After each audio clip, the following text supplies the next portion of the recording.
On va reprendre le fil de ce qui va se passer à partir du 23 avril. Donc vous partez du Croisic. Ensuite, il y a... C'est un prologue, le Croisic. Oui, c'est un prologue, comme pour le Tour de France, finalement. Un peu, tiens, on se retourne vers le...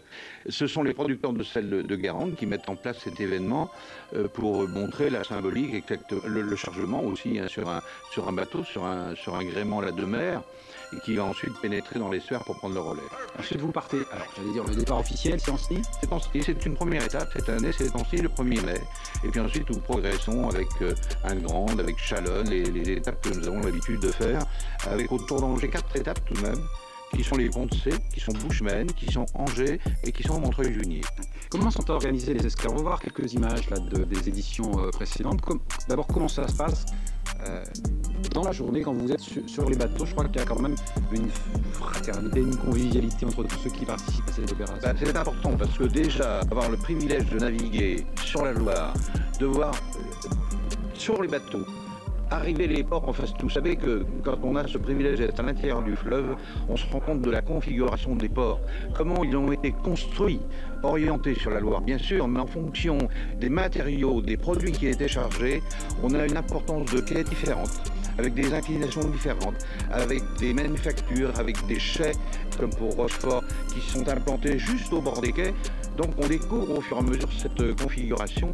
C'est un paysage exceptionnel que nous avons déjà en navigation avant l'accueil chaleureux qui est réservé à chaque fois dans les ports. Et on a bien compris que vous faisiez partie de ceux qui faisaient revivre ces bateaux, hein, parce qu'il y a les Toubs, il y a les Fultro, il y a tout un tas de bateaux qui naviguaient et qui naviguent de nouveau sur la Loire. Mais est-ce que les ports sont toujours adaptés pour accueillir ces bateaux? C'est parfois un petit peu délicat. Hein.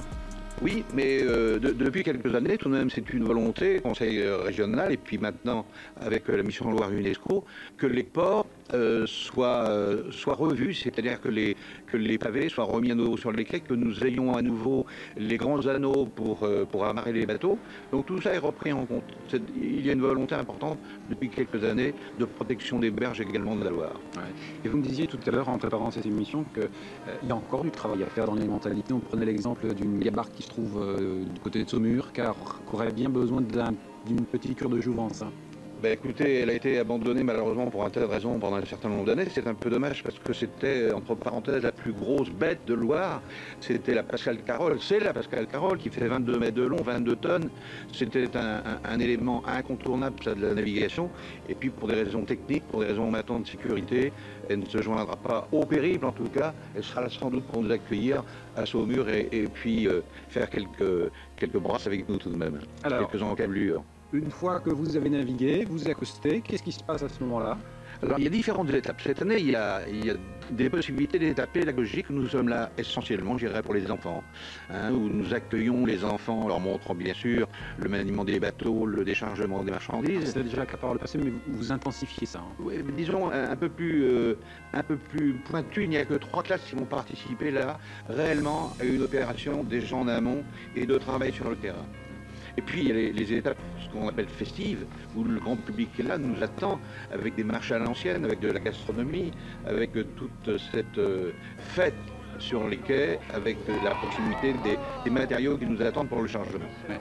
On voit sur ces images que vous en parlez avec beaucoup de passion aux enfants. Les enfants sont réceptifs à ces histoires de Loire, c'est des histoires qui se sont passées près de chez eux, et ça les intéresse. Beaucoup, parce que nous avons maintenant à nouveau une génération d'ados et d'enfants qui se tournent vers les sources et vers le passé. Et puis là, faire revivre le fleuve, bien sûr, il y a un tas d'animations sur la Loire en cours d'année. Là, c'est quelque chose d'un peu plus symbolique parce qu'il y a tout un mouvement qui se fait. On sait qu'on vient de là-bas, qu'on peut raconter les histoires et ce qui s'est passé à l'étape d'avant, etc. Donc, il y a tout ça qui est mis en œuvre pour le plaisir, je crois, des enfants qui nous accueillent toujours avec beaucoup de chaleur, avec des hurrahs, avec des chants et avec des manifestations amusantes. Ouais, et puis vous savez y faire, hein, vous, pour accaparer l'attention des enfants. Alors pour ceux qui sont un peu plus grands, il y aura également une exposition qui vous accompagnera et qui permettra de mieux comprendre ce qu'a été une très belle exposition. La Marine de Loire au XVIIIe siècle. Tout à fait, avec des panneaux, de très beaux panneaux, de très beaux croquis, représentant ce qu'était la valeur de la Marine de Loire à cette époque-là. Très très belle exposition sur tous les quais.